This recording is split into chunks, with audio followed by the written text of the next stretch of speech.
इस YouTube की class में आपका हार्दिक स्वागत है। हमारी जो इन्वेस्टिगेटर की क्लास है वो उसमें टोटल जो क्वेश्चन आएंगे वो 150 क्वेश्चन आएंगे। उसमें जो 100 क्वेश्चन आएंगे 100 नंबर के वो तो आएंगे स्टैटिक्स के, और जो 50 क्वेश्चन आएंगे 50 नंबर के वो आएगा हमारा राजस्थान का जीके। तो हमें राजस्थान का जीके है उसको भी साथ में लेकर के चलना है, तभी हम कंपटीशन को फाइट कर पाएंगे। तो आज हम शुरू लेते हैं राजस्थान का जीके। देखिए, जो हम राजस्थान वर्तमान जो राजस्थान देख रहे हैं ऐसा पहले राजस्थान नहीं था, नए इसका पहले राजस्थान नाम था। तो बहुत पुराने समय में महर्षि वाल्मीकि हुए हमारे, उन्होंने हमारे राजस्थान को मरुकांतार के नाम से पुकारा है। किस नाम से पुकारा है? मरुकांतार। महर्षि वाल्मीकि ने राजस्थान को किस नाम की संज्ञा दी? मरुकांतार की। इसके बाद में जॉर्ज थॉमस नाम का एक व्यक्ति था। इन्होंने सर्वप्रथम राजपुताना, हमारे राजस्थान का क्या नाम दिया? उन्होंने राजपुताना नाम दिया। सन 1800 ईस्वी में इन्होंने राजपुताना नाम दिया। इनके एक दोस्त थे विलियम फ्रैंकलिन। कौन है?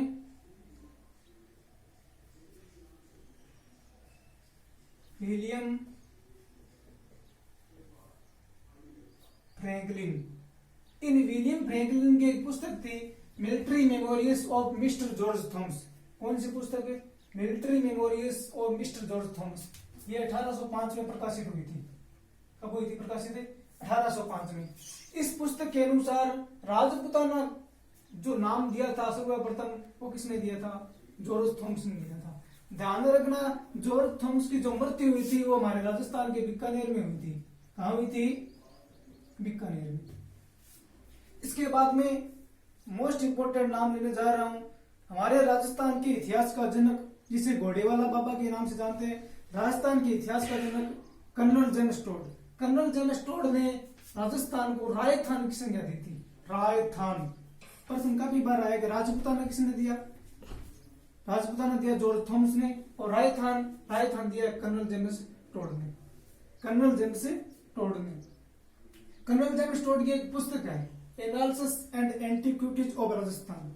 Analysis and antiquities of Rajasthan. इस पुस्तक का एक नाम और भी है central and western Rajput state of India. Central and western Rajput state of India. इन्होंने सर्वप्रथम हमारे राजस्थान को रायथान का मतलब होता है राजाओं का स्थान। क्या होता है? राजाओं का स्थान। यानी हमारे राजस्थान में पहले बहुत सारे राजपूत राजा हो गए, इसलिए राजाओं का स्थान को क्या बोलते हैं? रायथान, देसी भाषा में बोलते हैं। इसके बाद में हमें सबको पता है कि 26 जनवरी 1950 को हमारा देश का संविधान लागू हुआ, कानून बना। उस समय हमारे इस राज्य का नाम, इस प्रदेश का नाम राजस्थान स्वीकार कर लिया गया। राजस्थान ने स्वीकार कर लिया गया, मतलब कानूनी रूप से कब स्वीकार किया गया? 26 जनवरी 1950 को। और 26 जनवरी 1950 को हमारा संविधान लागू हुआ था। लेकिन जो हम वर्तमान राजस्थान देख रहे हैं ना, कौन सा राजस्थान है? वर्तमान राजस्थान। यह अस्तित्व में कब आया? वर्तमान राजस्थान अस्तित्व में कब आया? 1 नवंबर 1956। ये 1 नवंबर 1956 क्या है? देखो, हम राजस्थान का एकीकरण पढ़ेंगे, उसमें हम ये पढ़ेंगे कि राजस्थान का एकीकरण है वो 7 चरणों में पूरा हुआ, और उसमें जो 1 नवंबर 1956 का है उसमें हमारा पूरा का पूरा राजस्थान मिलके एक हो गया। तो ये वर्तमान अस्तित्व में आया। अस्तित्व में कब आया? 1 नवंबर 1956 को। लेकिन कानूनी रूप से कब बना? 26 जनवरी 1950 को। इसके बाद में एक और भी है कि हमारे राजस्थान को पहले राजस्थान द्वितीय कहते थे। ऐसा हमें कहां से ज्ञात हुआ? एक बसंतगढ़ शिलालेख है। बसंतगढ़ पड़ता है सिरोही के अंदर। तो बसंतगढ़ शिलालेख के अनुसार, जो कहां पर है? सिरोही में, हमारे राजस्थान को किस नाम से पुकारते थे? रायथान। अब हम देखते हैं स्थिति, भारत के अंदर स्थिति। कल्पना करो कि ये हमारा भारत है। यहाँ पर ये क्या है? भारत। ये भारत है। इसकी मैं 4 दिशा लिख रहा हूं। उत्तर दिशा, ये दक्षिण दिशा, ये पूर्व दिशा, और ये पश्चिम दिशा। तो हमारा इस भारत में, यानी हमारा देश में, हमारा राजस्थान यहां पर है। यानी ये 4 दिशा कर दी मैंने, और यहां पर हमारा राजस्थान है। तो बताओ भारत में हमारा राजस्थान की स्थिति क्या है? उत्तर पश्चिम। भारत में हमारा राजस्थान की स्थिति क्या है अभी? उत्तर पश्चिम, उत्तरी पश्चिम दिशा में। लेकिन हम जब ग्लोब की बात करते हैं, किसकी बात करते हैं? ग्लोब की बात करते हैं, तो ये मान लो हमारा क्या है? ग्लोब है। ग्लोब, इसको दो भागों में बांट देता हूं मैं। ये उत्तरी गोलार्ध, कौन सा गोलार्ध है? ये उत्तरी गोलार्ध, और ये है दक्षिणी गोलार्ध। ये पूर्वी और ये पश्चिम। अब देखो, ये जो ग्लोब की बात कर रहा हूं मैं, इस ग्लोब के अनुसार हमारा जो भारत देश है ना, वो यहां पर स्थित है। लेकिन उत्तरी तो गोलार्ध में, उत्तरी गोलार्ध में यहां पर हमारा भारत है। उत्तरी गोलार्ध में उत्तरी पूर्वी, देखो उत्तरी पूर्वी में है ना। अब देखो उत्तरी पूर्वी में भारत स्थित है, तो भारत के अंदर जो राजस्थान है, ये हमारा राजस्थान है यहाँ पर। तो ग्लोब की स्थिति के अनुसार राजस्थान की स्थिति क्या है? उत्तरी पूर्वी। लेकिन भारत की बात करें तो भारत की स्थिति क्या है? भारत की स्थिति में राजस्थान की स्थिति है उत्तरी पश्चिमी, उत्तरी पश्चिमी। इसके बाद में मैं बताता हूँ आपको कि ये जो बीच में आपको बोल रहा हूं मैं, ये रेखाएं हैं, एक्सांश रेखाएं बोलते हैं इसको।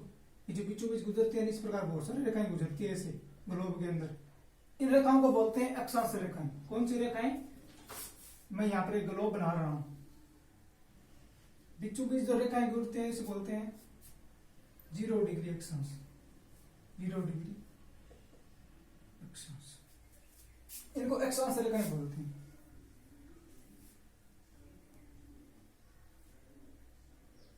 ये इस प्रकार से है,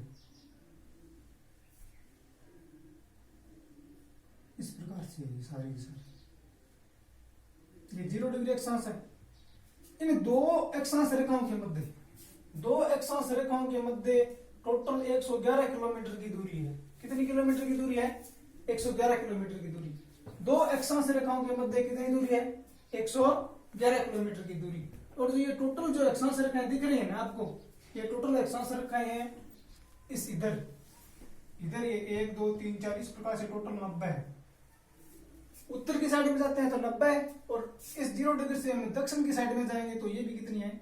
90 है। और प्रत्येक दो अक्षांश रेखाओं के मध्य की दूरी कितनी है? 111 किलोमीटर, 111 किलोमीटर। इसी प्रकार ये जो इस प्रकार से, यानी पश्चिम से पूर्व, ये पूर्व दिशा है, पश्चिम से पूर्व दिशा की तरफ जो ये लाइनें खींच रहे हैं ना, ये काल्पनिक रेखाएं होती हैं जिसको अक्षांश रेखाएं कहते हैं। और प्रत्येक दो अक्षांश रेखाओं के मध्य में 111 किलोमीटर की दूरी होती है। कुल 90 इधर आ गई, 90 इधर आ गई, तो कुल कितनी रेखाएं हो गई? 180 रेखाएं हो गई। कुल कितनी रेखाएं हो गई? अक्षांश रेखाएं 180 रेखाएं हो गई टोटल। इसके बाद में कुछ रेखाएं इस प्रकार की होती है, इस प्रकार, ये बोलते हैं देशांतर रेखाएं। इनको कौन सी रेखाएं बोलते हैं? देशांतर रेखाएं। कौन सी रेखाएं बोलते हैं? देशांतर रेखाएं। इस प्रकार से ये ऐसे होती है। ये उत्तर से दक्षिण की टाइप, यानी उत्तर से दक्षिण, उत्तर से दक्षिण जो हम रेखाएं खींचते हैं उन रेखाओं को तो बोलते हैं देशांतर रेखाएं। और पश्चिम से पूर्व की तरफ जो रेखाएं खींचते हैं उसको क्या बोलते हैं? अक्षांश रेखाएं बोलते हैं। टोटल अक्षांश रेखाएं कितनी देखी थी हमने? 180। लेकिन जो देशांतर रेखाएं होती है ना टोटल, वो टोटल होती है इसकी दुगुनी, यानी 360। कितनी रेखाएं होते हैं? 360। अक्षांश रेखाओं की काम क्या आती है? अक्षांश रेखाएं, अक्षांश रेखाएं किसी दूरी का मापन के लिए, किसी स्थान का मापन के लिए, जलवायु, तापमान, ये सारे की सारी डिपेंड किस पर करती है? अक्षांश रेखाओं पर करती है। हम बोलते हैं ना कि जयपुर से दिल्ली की दूरी इतनी है, तो अक्षांश रेखाओं के माध्यम से पता चलता है हमें। तो ये देशांतर रेखाएं फिर क्या काम आती है? तो देशांतर रेखाओं से हम क्या करते हैं कि समय का मापन करते हैं। किसका मापन करते हैं? समय का मापन करते हैं। हम बोलते हैं ना कि भारत का मानक समय 82.5 डिग्री पूर्वी देशांतर है। भारत का मानक समय कितना है? 82.5 डिग्री पूर्व देशांतर। देखो यहाँ पर देशांतर नाम आया, भारत का मानक समय 82.5 डिग्री पूर्व देशांतर है। तो देशांतर नाम आया ना, क्योंकि देशांतर के माध्यम से हम समय का मापन करते हैं। ये जो 82.5 डिग्री पूर्वी देशांतर जो मानक रेखा है, जो काल्पनिक रेखा है, वो हमारे भारत के उत्तर प्रदेश के इलाहाबाद नामक एक स्थान है। इलाहाबाद के पास में एक नैनी नामक स्थान है, उस नैनी से गुजरती है। देखो यहाँ पर मैंने नैनी लिखा है, न कि नैनीताल। नैनीताल नहीं लिखा है बल्कि नैनी लिखा है।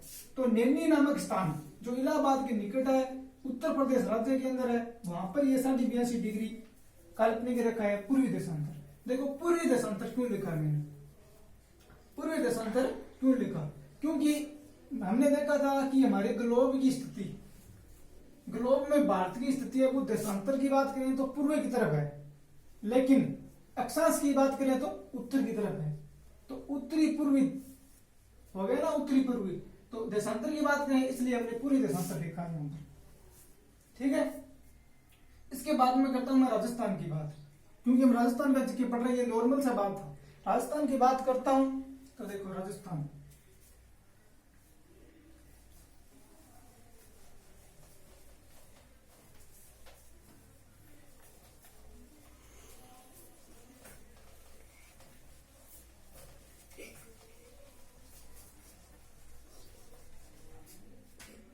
हमारे जो राजस्थान की स्थिति है कुछ इस प्रकार से है।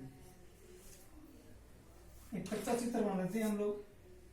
राजस्थान की जो स्थिति है वो पतंग आकार की है। किस प्रकार की है? पतंग के आकार की। पतंग के आकार की बोल सकता हूं, या विषम कोणीय चतुर्भुज कह सकता हूं। विषम कोणीय चतुर्भुज, ये हमारी कौन सी दिशा होगी? उत्तर दिशा। ये कौन सी दिशा होगी? दक्षिण दिशा। ये कौन सी दिशा होगी? पूर्व दिशा। और ये कौन सी दिशा होगी? पश्चिम दिशा। ये पूर्व दिशा होगी।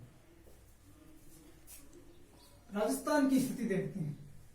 राजस्थान की भारत में स्थिति कौन सी? अभी आप बताओ, भारत में कौन सी स्थिति है राजस्थान की?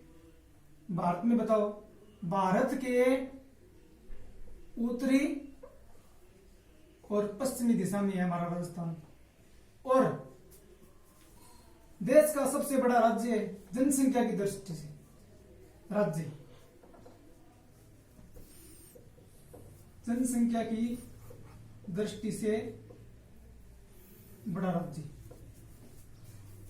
सॉरी क्षेत्रफल की दृष्टि से, क्षेत्रफल की दृष्टि से सबसे बड़ा राज्य है।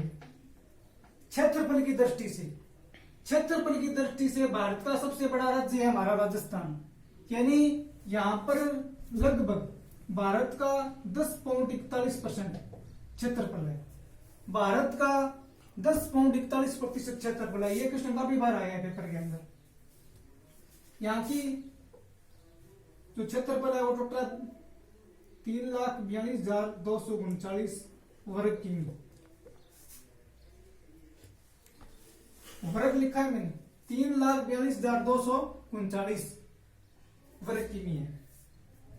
इसके बारे में आपको बात करता हूं कि ये स्थिति, ये उत्तर में, दक्षिण में, पूर्व में और पश्चिम में। यहां पर जो है जिला है बिल्कुल उत्तर में, ये गंगानगर जिला है। यहाँ पर गंगानगर जिला में जो ऊपर जो बिल्कुल कोने में गांव है ना, वो है कोणा गांव। कौन सा गांव? कोणा गांव। और यहाँ पर है वो बिल्कुल नीचे वो बांसवाड़ा जिला। कौन सा जिला भाई? बांसवाड़ा। ठीक है। बांसवाड़ा में कुशलगढ़, बिल्कुल नीचे जो तहसील है बांसवाड़ा की, वो कौन सी है? कुशलगढ़। यानी इस कोणा गांव से लेकर के बांसवाड़ा के कुशलगढ़ तक टोटल जो स्थिति है, टोटल जो विस्तार है वो 826 किलोमीटर का है। कितना है? 826 किलोमीटर। ठीक है। ये क्वेश्चन काफी बार पेपर के अंदर आया है। उत्तर से दक्षिण तक टोटल कितना किलोमीटर है? 839 किलोमीटर। इसके बाद मैं पश्चिम से पूर्व की बात करता हूं। पश्चिम से पूर्व की बात। पश्चिम में जो जिला है वो कौन सा जिला है? जैसलमेर। जैसलमेर के अंदर जो यहाँ पर जो गांव है ना, वो है कोणा। वो गांव है हमारा कटरा गांव। कौन सा गांव? कटरा गांव। कटरा गांव से, जैसलमेर के कटरा गांव से लेकर के पूर्व में हमारा एक जिला पड़ता है धौलपुर। वो तहसील है राजाखेड़ा। इसकी कौन सी तहसील है? यहाँ पर बिल्कुल कोने में जो गांव, जो तहसील है ना धौलपुर की, क्यों धौलपुर तो बड़ा सारा है, वो राजाखेड़ा तहसील है। और राजाखेड़ा तहसील का एक गांव है सिलाना गांव। इस सिलाना गांव से लेकर के जैसलमेर के कटरा गांव तक जो टोटल दूरी है वो है 869 किलोमीटर। कितने किलोमीटर है भाई? 869 किलोमीटर। ये बताओ तो पश्चिम से पूर्व की तरफ तो रेखाएं खींची जा रही है ग्लोब के अंदर, वो कौन सी है? अक्षांश रेखाएं हैं। शाबाश। और इसके बाद में उत्तर से लेकर के दक्षिण तक जो रेखाएं खींची जा रही है कौन सी है? वह देशांतर रेखा। इसके बाद में हम बात करेंगे कि राजस्थान के अंदर कुल कितने जिले हैं, राजस्थान के अंदर कुल कितने संभाग है, वो बात हम कल करेंगे। धन्यवाद।